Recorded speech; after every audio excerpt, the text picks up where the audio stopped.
नमस्कार, का स्वागत करता हूँ इस कोर्स में मैकेनिकल बिहेवियर ऑफ मटेरियल जिसको हम हिंदी में पढ़ेंगे। लास्ट पार्ट में हमने देखा था कि स्ट्रेन हार्डनिंग कैसे होते हैं, डिसलोकेशन लॉक्स किस तरह से होते हैं। इस पार्ट में हम जानेंगे कि डिसलोकेशंस क्या होते हैं जब हमारे पास ऑर्डर्ड स्ट्रक्चर्स होते हैं।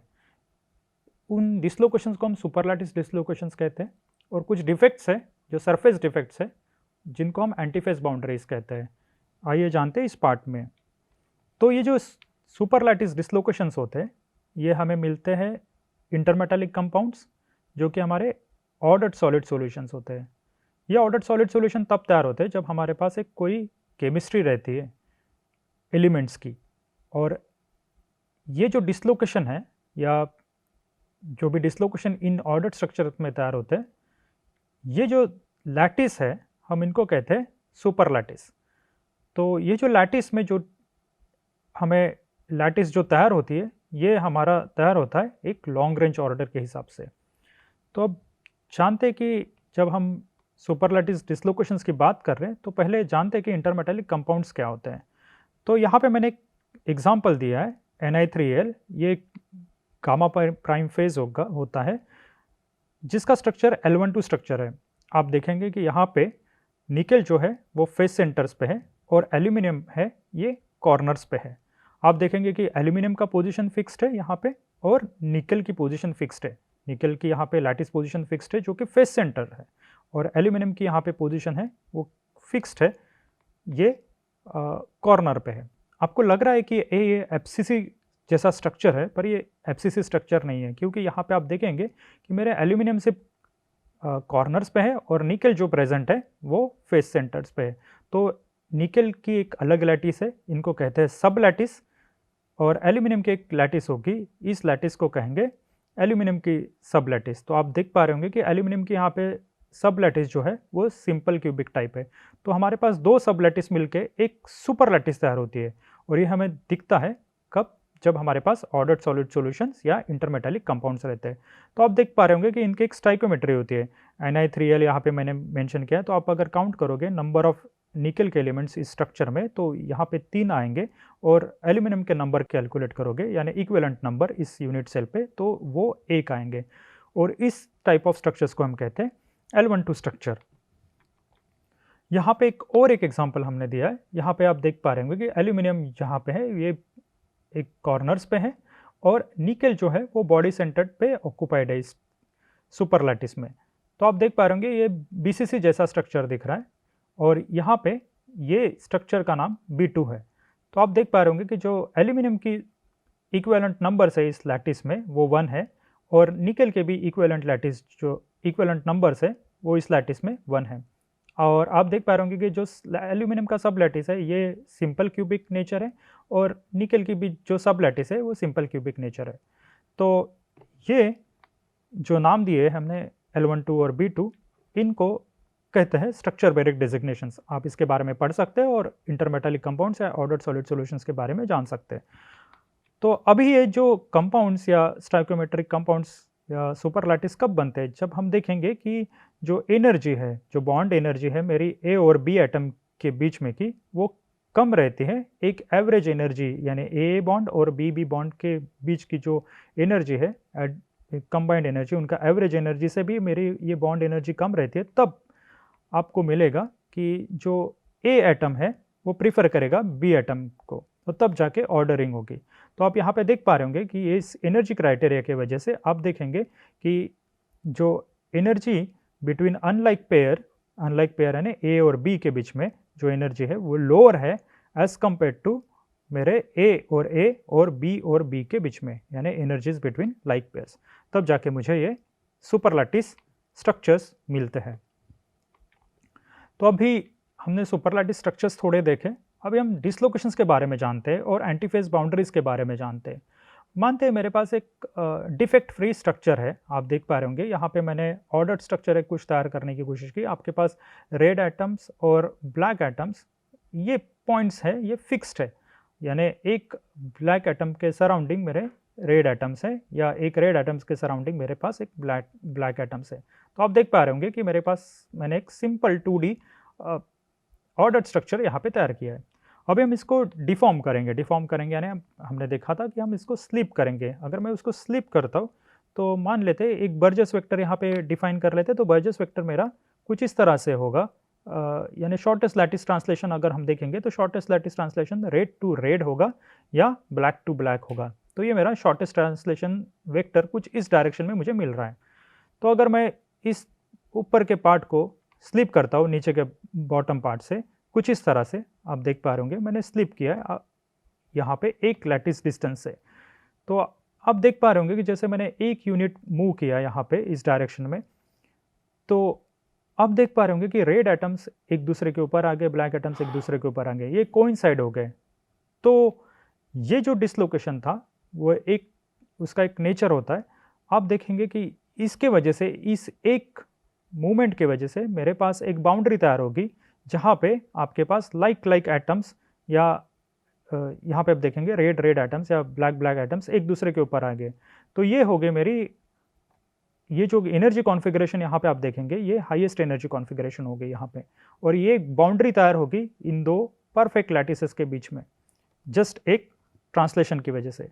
अभी मुझे ये अगर स्ट्रक्चर रिस्टोर करना है तो मैं फिर से एक बार स्लिप करूँगा कुछ इस तरह से, और आप देख पा रहे होंगे कि अगर मैं एक कंप्लीट लैटिस ट्रांसलेशन वेक्टर से मूव होता हूँ तो ये स्ट्रक्चर यहाँ पे जो एंटीफेज बाउंड्री है वो नष्ट हो जाएगी, मिट जाएगी, और आप देख पा रहे होंगे कि यहाँ पे एक डिस्प्लेसमेंट हो जाएगा सरफेस पे इस यूनिट क्रिस्टल पे, और ये जो स्ट्रक्चर है वो रिटेन करेगी अपनी, यानी जो फॉल्टेड रीजन था वो मिट जाएगा और ये अपना स्ट्रक्चर रिटेन रहेगा। तो हम दो सिनारियो यहाँ मार्क कर लेते कुछ इस तरह से, जब मैंने एक लैटिस डिस्टेंस मूव किया था, और इसको मैं कहूँगा डिसलोकेशन इस सुपर लैटिस के हिसाब से। और ये जो बाउंड्री है जब मैं एक डिसलोकेशन से मूव हुआ उसको मैं कहूँगा, ये जो बाउंड्री जो फॉल्टेड रीजन मेरा तैयार हुआ, क्योंकि ये हमने 2D इसमें देख रहे हैं, तो अगर हम 3D इसमें देखेंगे तो ये एक एरिया हो जाएगा और ये फॉल्टेड एरिया हो जाएगा, इसलिए हम इसको एंटीफेज बाउंड्री इस तरह से कहते हैं, और ये एक 2D और सरफेस डिफेक्ट है। अभी हम देखते हैं कि दूसरा सिनेरियो कुछ इस तरह से था हमारे पास, जब मैं एक सुपर डिसलोकेशन से मूव हुआ, यानी मैं एक लैटिस ट्रांसलेशन वेक्टर से मूव हुआ, यानी मैं रेड से रेड अगर मूव होता हूँ तो इसको मैं कहूँगा यहाँ पे सुपर डिसलोकेशन। तो यहाँ पे हमने दो टर्मिनोलॉजीज देखी है, एक सुपर डिसलोकेशन और एक डिसलोकेशन। तो सुपर लैटिसेस में मेरे पास सुपर डिसलोकेशन होते हैं। सुपर डिसलोकेशन क्या है? सिंपल चीज़ है। सुपर डिसलोकेशन एक लैटिस पॉइंट से दूसरे लैटिस पॉइंट का अगर मैं कंसिडर करूँगा तो इसको मैं कहूँगा लैटिस टू लैटिस ट्रांसलेशन ही सुपर लैटिसेस में ये होते हैं सुपर डिसलोकेशन, इसको मैं कहूँगा सुपर डिसलोकेशन। और इनके जो फ्रैक्शन होते हैं सुपर डिसलोकेशन के, अगर कोई फ्रैक्शन में है जो लैटिस टू लैटिस ट्रांसलेशन नहीं है तो मैं उनको कहूँगा डिसलोकेशन। तो यहाँ पे आप देखेंगे मैंने डिसलोकेशन किस चीज़ को कहा है? मैंने डिसलोकेशन को कहा है जब मैं एक ट्रांसलेशन मूव करूँगा पर वो लैटिस टू लैटिस नहीं था, मैं रेड टू ब्लैक अगर डिस्टेंस मूव करूँगा इस एटम पे तो इसको मैं कहूँगा डिसलोकेशन। तो ये सिंपल कंसेप्ट होगी मेरी सुपर लैटिस और सुपर लैटिस डिसलोकेशन और एंटीफेज बाउंड्रीज। तो यहाँ पे अगर मुझे स्ट्रक्चर रिटेन करना है तो आप देख पा रहे होंगे कि डिसलोकेशन को, यानी दो डिसलोकेशंस को पेयर में मूव करना पड़ेगा, यानी एक बार एक ट्रांसलेशन फिर दूसरा ट्रांसलेशन, तब जाके सुपर डिसलोकेशन होगा और ये स्ट्रक्चर मेरा रिटेन रहेगा। आइए जानते हैं कुछ स्कीमेटिक्स से। यहाँ पे एक लैटिस हमने निकाली हुई है और आप देख पा रहे होंगे यहाँ पे ये डॉटेड जो लाइन है, यहाँ पे ये जो डॉटेड लाइन है ये मेरी एंटीफेज बाउंड्री है। आप देखेंगे कि लाइक एटम्स एक दूसरे के ऊपर ओवरलैप कर रहे हैं। अब इस बाउंड्री को मैं कुछ इस तरह से भी रिप्रेजेंट कर सकता हूँ। अगर आप देखेंगे कि ये बाउंड्रीज कब तैयार होती है, अगर मेरे पास कुछ डिसलोकेशन है, अगर आप देख पा रहे होंगे यहाँ पे मेरे पास कुछ एक्स्ट्रा हाफ प्लेन यहाँ पे मैंने इंसर्ट कर दिया, और यहाँ पे आप देख पा रहे होंगे यहाँ पे डिसलोकेशन का सिंबल भी यहाँ पे मार्क किया हुआ है। तो यहाँ पे अगर मैं कंसिडर करूँगा एक डिसलोकेशन है तो ये डिसलोकेशन एंटीफेज बाउंड्री यहाँ पे जनरेट करती है। ये यहाँ से क्लियर हो जाएगा इस स्कीमेटिक से। यहाँ पे एक आप देख पा रहे होंगे कि यहाँ पे एक एंटीफेज बाउंड्री तैयार हुई है, और कुछ इस तरह से अगर आप इमेजिन कर पाएंगे ये मेरे एक्स्ट्रा हाफ प्लेन हो गए यहाँ से। तो अगर ये एक्स्ट्रा हाफ प्लेन में यहाँ पे इंसर्ट करूँगा तो आप देख पा रहे होंगे कि यहाँ पे एक एंटी फेज बाउंड्री या डिफेक्ट रीजन में क्रिएट कर सकता हूँ। इसके पहले, इस डिसलोकेशन के पहले आप देख पा रहे होंगे कि यहाँ पे कोई एंटी फेज बाउंड्री नहीं है। जैसे मैंने एक डिसलोकेशन इंसर्ट किया, यहाँ पे एक एंटी फेज बाउंड्री जनरेट हुई, और यहाँ पे फिर से एक डिसलोकेशन इंसर्ट किया तो यहाँ पे इस रीजन पे कोई भी एक एंटी फेज बाउंड्री नहीं है या कोई भी फॉल्टेड रीजन नहीं है। तो इसी का मतलब है कि अगर मेरे पास दो डिसलोकेशंस हैं, जहाँ से यहाँ पे भी आप देख सकते हो, ये एक डिसलोकेशन, एक एक्स्ट्रा हाफ प्लेन है यहाँ पे, और ये एक एक्स्ट्रा हाफ प्लेन है। तो अगर मेरे पास दो डिसलोकेशंस है, यानी ये दो डिसलोकेशंस मिलके मेरे पास एक सुपर डिसलोकेशन जब ट्रांसलेट होगा, तब जाके मेरा क्रिस्टल स्ट्रक्चर डिफेक्ट फ्री रहेगा।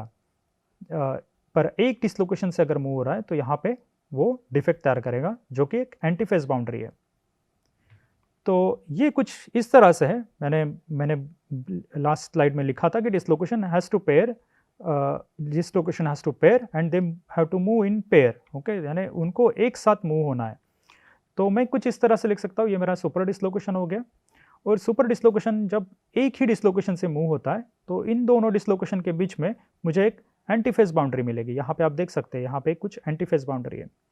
और जब लेट से मेरे पास कुछ एब्सिसिस जैसा स्ट्रक्चर है तो ये डिसलोकेशन स्प्लिट हो सकता है।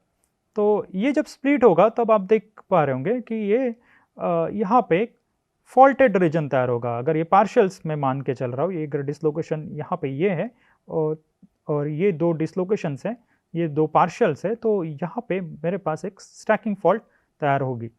और इस स्टैकिंग फॉल्ट को सुपरलैटिस में हम सुपर इंट्रिंसिक स्टैकिंग फॉल्ट कहते हैं। तो मेरे पास क्या सिनारियो है, मेरे पास एक सुपर डिसलोकेशन है जो कि ऑर्डर्ड सॉलिड सॉल्यूशन में या सुपरलैटिस में है, जो नॉर्मल डिसलोकेशंस में स्प्लिट होगी। इसको हम ये भी कह सकते हैं, इसको हम सुपर पार्शियल्स कहते हैं। और मेरे पास कुछ एंटीफेज बाउंड्री आएगी। उसके बाद अगर ये सुपर पार्शियल्स में डिसोशिएट हो रहे तो मेरे पास एक सुपर इंट्रिंसिक स्टैकिंग फॉल्ट आएगी। तो ये एक सिमिलर कंसेप्ट है जो हमने एफसीसी में देखा था। यहाँ पे वहाँ पे स्टैकिंग फॉल्ट थी, तो एंटीफेज बाउंड्री भी एक फॉल्टेड रीजन है।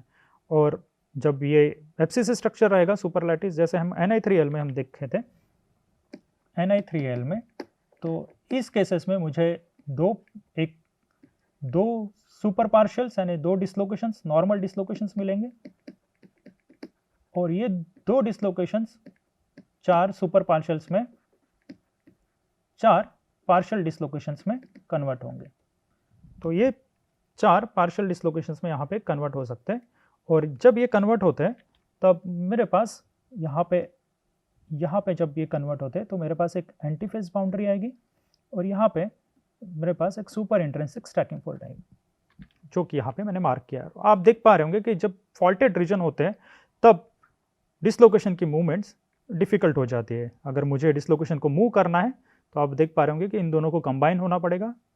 उसी तरह से यहाँ पे मेरे पास कुछ फॉल्ट्स है तो सुपर पार्शियल्स को कंबाइन होना पड़ेगा, तब जाके मेरे पास एक सुपर डिसलोकेशन तैयार होगा।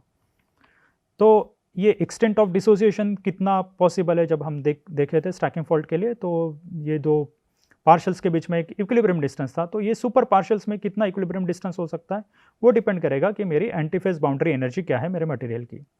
तो ये equilibrium separation of the two dislocations कुछ इस तरह से मैं लिख सकता हूँ कि balance between antiphase boundary energy and repulsive force between dislocations. ये वही कंसेप्ट की तरह हम इसको समझ सकते हैं। अभी हम सब इसको इस तरह से लिख सकते हैं कि एक पैरामीटर डिटरमाइन कर सकते हैं कि यहाँ पे आप देखेंगे कि ये नंबर ऑफ रॉन्ग बॉन्ड्स, यहाँ पे आप देखेंगे कि ये जो सरफेस टेंशन है मेरे एंटीफेज बाउंड्री का, वो डिटरमाइन करेगा कि मेरे नंबर ऑफ रॉन्ग बॉन्ड्स कितने हैं। तो ये कांस्टेंट है, ये जो R है ये नंबर ऑफ रॉन्ग बॉन्ड्स मेरा डिटरमाइन कर रहा है। तो आप इस तरह से देख सकते हैं कि जिस तरह से ये सिग्मा बढ़ेगा, ये R जो है यहाँ पे लिख लेते हैं, R जो है ये मेरा एक्सटेंट ऑफ डिसलोकेशन है, यानी कितना सेपरेशन है, एक्सटेंट ऑफ डिसएसोसिएशन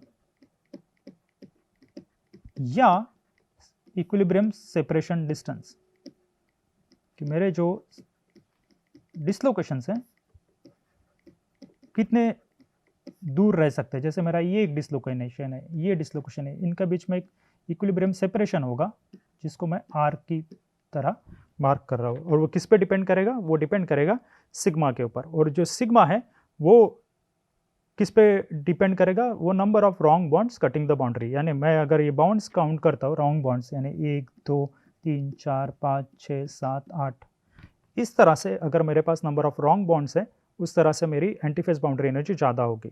और इसी एक कोई भी कांस्टेंट है, अगर सिग्मा अगर बड़ा है तो आप देख पा रहे होंगे ये जो आर है वो घटेगा, और सिग्मा कम है तो आप देख पा रहे होंगे कि ये जो आर है बढ़ेगा। तो ये स्टैकिंग फॉल्ट एनर्जी की तरह ही काम करती है, एंटीफेज बाउंड्री एनर्जी। जितनी एंटीफेज बाउंड्री एनर्जी बढ़ी उतना सेपरेशन कम, जितनी एंटीफेज बाउंड्री एनर्जी ज़्यादा उतना सेपरेशन कम, और जितनी एंटीफेज बाउंड्री एनर्जी कम उतना सेपरेशन ज़्यादा। तो इस तरह से हम समझ सकते हैं। तो ये अभी हम क्यों लिख रहे हैं, यानी डिसोसिएशन इस तरह से होगा, जैसे हाई वैल्यू रहेगी सिग्मा की तो आर स्मॉल रहेगा, और लो वैल्यू रहेगी सिग्मा की तो आर लार्ज रहेगा। तो ये कंट्रीब्यूट करेगा मेरे स्ट्रेन हार्डनिंग को। तो आप देख पा रहे होंगे कि स्ट्रेन हार्डनिंग को इस तरह से कंट्रीब्यूट करता है, और जब ये स्ट्रेन हार्डनिंग को कंट्रीब्यूट करेगा तो वहाँ पे मेरी स्ट्रेंथ बढ़ेगी और डक्टिलिटी डिक्रीज होगी। तो आप देख पा रहे होंगे कि सुपर अलॉयज़ में, जैसे एक एग्जांपल यहाँ पे हम देख सकते हैं, सुपर अलॉयज़ में निकल बेस सुपर अलॉयज़ में गामा प्राइम माइक्रो स्ट्रक्चर होता है। तो ये गामा प्राइम जो होता है वो Ni3Al ये ऑर्डर्ड स्ट्रक्चर होता है। आप देखेंगे कि ये स्ट्रक्चर मेरे स्ट्रेंथ को बढ़ाती है।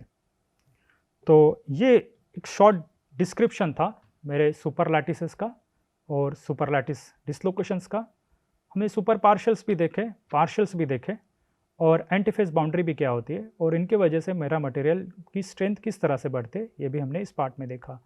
नेक्स्ट पार्ट में हम देखेंगे कि बीसीसी में क्या स्टैकिंग फॉल्ट्स होती है। अभी के लिए रुकता हूँ, धन्यवाद।